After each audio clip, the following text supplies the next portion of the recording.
팔척기 그놈이 그리 사라졌다는 것도 이상하고. 풍산의 신당이 어디 있느냐? 당장 나오지 못하게 하자! 이목이 강철이에서 너무 멀리 가버렸어. 열이 그 계집아이 때문에. 미안하지만 이대로 그냥 죽어도. 난 더 이상 경기석 필요 없어. 네가 날 지켜주는 경기석이야. 모든 진실은 저주 위에 숨겨져 있었다.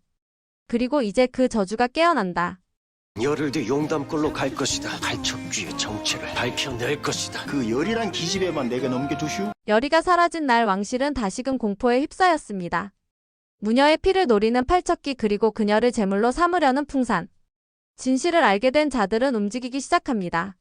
정말 네가 땅으로 떨어지던 날 놈이 태어났단 말이야? 팔척기가 원하는 풍자는 바로 이자겠구나. 하지만 저주의 원천이 어디에서 비롯된 것인지 아무도 끝까지 도달하지 못했습니다. 깊은 지하의 신당. 무겁고 음습한 공기가 숨통을 죄어오는 듯한 공간. 안 재단 위에 묶인 여리는 사지가 얼어붙을 듯한 냉기에 떨고 있었습니다. 손목엔 이미 깊은 흉터처럼 피가 번져 있었고 바닥에는 피로 쓴 부적들이 얽히고 설킨 채 검붉은 빛을 뿜고 있었습니다. 그 주위엔 귀물의 잔해와 수많은 귀신의 홀령이 붙어있는 듯한 기묘한 조각상들이 삥 둘러진을 치고 있었고 마치 모두가 여리를 향해 저주를 중얼거리는 듯한 환청이 들려왔습니다. 순간 정적을 깨고 풍산의 입에서 흘러나온 목소리는 더 이상 인간의 것이 아니었습니다. 그것은 깊고 낮으며 사방으로 울려 퍼지는 괴이한 음색이었습니다. 분명히 풍산이지만 동시에 팔척기의 목소리였죠. 무녀의 피왕가에 죄를 태워 없앨 불씨가 되어라. 여리는 고통에 찬 숨을 내쉬며 고개를 들었습니다. 그녀의 이마엔 땀이 송골송골 맺혀 있었지만 눈빛만큼은 흔들리지 않고 오히려 불꽃처럼 빛나고 있었습니다. 난 누구의 재물도 아니야. 내 몸과 마음은 내가 지켜. 그녀의 목소리는 떨렸지만 단단했습니다. 그 안엔 무녀로서의 자각, 넙덕의 피를 이은 운명을 받아들이겠다는 결연함이 서려 있었습니다. 하지만 팔척기는 피식 웃었습니다. 그리고는 조용히 손을 들어 여리의 이마 위에 얹었습니다.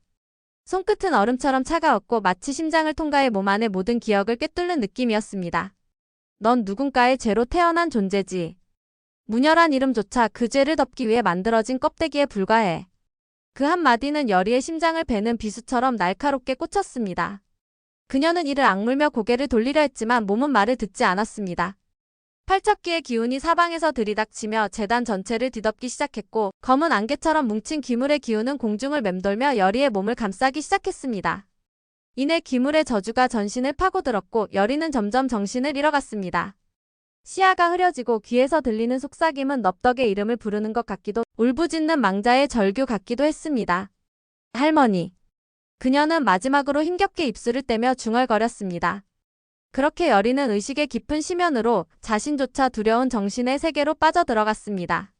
강철은 여리의 흔적을 쫓아 수구문 근처에서 바람의 기운을 이용해 숨겨진 통로를 발견합니다. 숨을 죽인 채 지하로 내려가는 그의 눈빛엔 두려움보다 절박함이 가득합니다. 여리야 버티고 있어. 이번엔 내가 널 지킬 거야.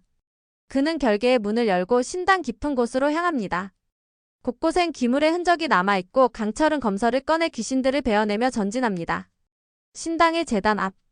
어둠과 기물의 기운이 가득한 그곳에 강철이 모습을 드러냅니다.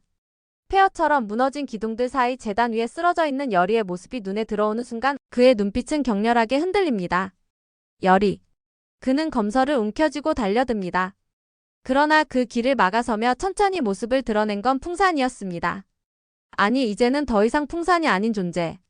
그의 눈은 붉은 빛으로 물들어 있었고 입꼬리의 어린 미소는 분명 인간의 것이 아니었습니다. 팔척기가 완전히 빙의된 그 형상이었습니다. 팔척기는 비웃듯 말합니다. 왔구나. 왕가의 또 다른 피. 내 안에 흐르는 피는 나와 같은 증오를 안고 있지 않느냐. 어쩌면 너와 나는 같은 근원일지도 모르겠군. 강철은 굳은 얼굴로 검을 높이 들며 단호히 외칩니다. 나는 내 피로 살지 않아. 내가 누구의 자손인지 어떤 피를 가졌는지 상관없다.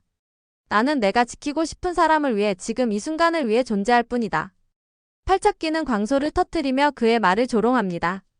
그 말 실로 아름답구나. 하지만 인간의 의지 따위가 귀의 저주를 끊을 수 있을까?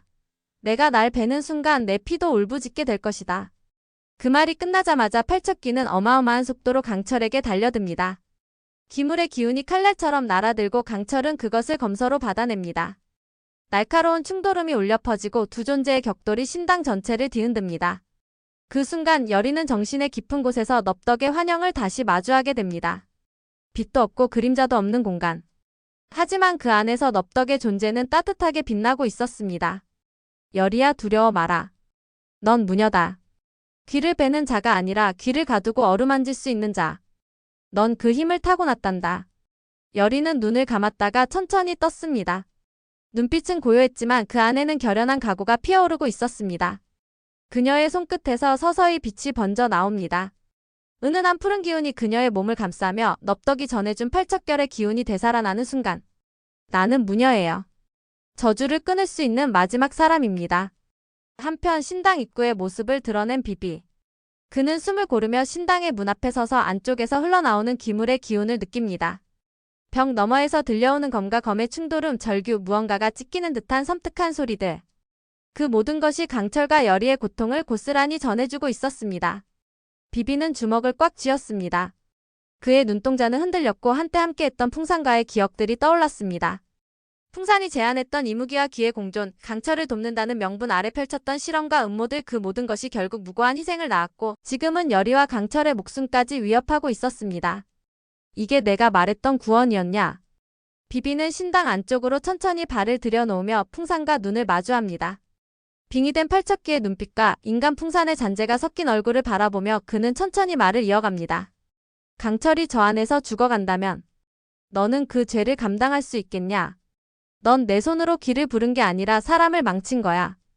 풍산은 말없이 웃습니다. 그 미소엔 여유가 아닌 광기와 확신이 섞여 있었습니다. 그는 말없이 고개를 갸웃하며 비비를 바라보았습니다. 비비, 넌 애초에 인간이 아니었지. 감정에 끌려선 안 돼. 그 한마디에 비비의 안색이 바뀝니다. 강철이 웃으며 자신에게 말했던 장면이 떠올랐습니다. 넌 사람보다 더 사람 같다. 감정을 갖고 미련을 갖고 울 줄 아는 내가 부럽다. 그때의 따뜻한 말이 지금 비비의 가슴을 치고 지나갑니다. 그는 눈을 감고 바람의 기운을 끌어올립니다. 그의 뒤편에서 바람이 소용돌이치며 신당 전체에 천둥의 울림이 퍼지기 시작합니다. 그래, 나도 몰랐어. 내가 누군지도 뭘 위해 살아야 하는지도. 하지만 비비는 눈을 뜨고 풍산을 정면으로 바라봅니다. 그의 눈엔 흔들림이 사라지고 대신 단단한 결의가 자리하고 있었습니다. 나는 더 이상 도망치지 않는다. 강철이 그 사람을 지킬 거야. 설령 내가 다시 괴물이 된다 해도. 그 말과 함께 비비의 손끝에서 강한 회오리 바람이 일어나고 지하의 공기가 일순간 뒤집힙니다. 천둥이 울리고 제단이 진동하기 시작하며 신당 안의 기물 기운이 거세게 요동칩니다. 비비는 검은 외투를 벗어던지며 제단을 향해 천천히 다가갑니다. 그 발걸음은 더 이상 이무기도 그림자도 아닌 사람으로서 내딛는 첫 걸음이었습니다. 강철과 팔척기의 격돌은 마치 하늘과 땅이 충돌하는 듯한 거대한 충돌음을 동반하며 이어졌습니다. 신당의 기둥이 무너지고 공중에 떠있던 기물의 기운이 갈기갈기 찢겨나가며 흩날렸습니다. 검서와 기물의 손톱이 맞붙을 때마다 튀어나오는 섬광은 지하 공간을 환히 밝혔다가 순식간에 다시 어둠으로 삼켜졌습니다. 강철은 숨을 헐떡이며 끝내 팔척기의 가슴팍에 검서를 꽂아 넣습니다. 끝내주지 않으면 안 되니까 그는 땀과 피가 뒤섞인 얼굴로 말하며 팔척기의 소나기에서 빠져나오려 안간힘을 씁니다. 그러나 팔척기는 몸을 비틀며 검서를 손으로 잡아 끌어당깁니다. 그의 몸속에선 검은 기운이 다시 피어오르며 점점 그 실체가 퍼져나갑니다. 그때 열이는 바닥에 무릎을 꿇은 채 손끝에서 서서히 빛을 모읍니다. 눈을 감은 채 정신을 집중하고 온몸에 퍼진 기운을 모아 하나의 파동으로 응축시킵니다. 그리고 마침내 눈을 뜨며 외칩니다. 나는 무녀다. 내가 이 저주를 끝낸다. 그녀의 손끝에서 발산된 빛은 순식간에 제단 전체를 덮쳤고 검은 안개처럼 맴돌던 기물의 기운이 녹아내리듯 사라져갑니다.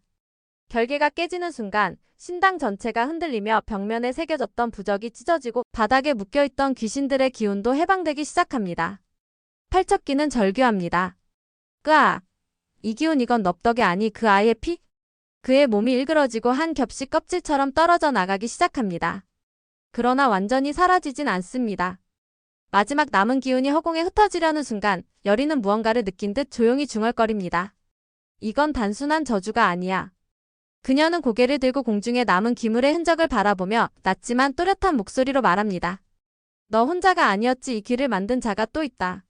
그 말이 떨어지자 신당 한쪽의 벽면에서 낮고 무거운 진동이 울려 퍼집니다. 마치 무언가가 뒤에서 기다리고 있었던 듯한 기운이 서서히 깨어나기 시작합니다.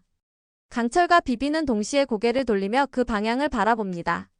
공기마저 달라진 듯 숨이 턱 막히는 순간이 이어집니다. 그리고 모두가 알아차립니다. 저주가 끝나지 않았음을, 이건 시작일 뿐이었음을, 의식이 끝난 줄 알았던 순간 지하의 결계 뒤편 또 다른 귀의 형상이 꿈틀대기 시작합니다. 그리고 왕은 데뷔전에서 묻습니다.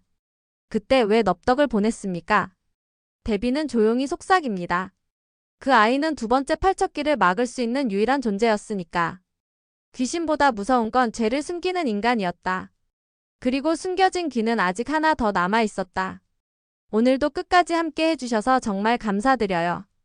구독과 좋아요 그리고 알림 설정까지 해두시면 다음 회차 리뷰도 빠르게 받아보실 수 있어요. 그럼 저희는 다음 영상에서 다시 만나요.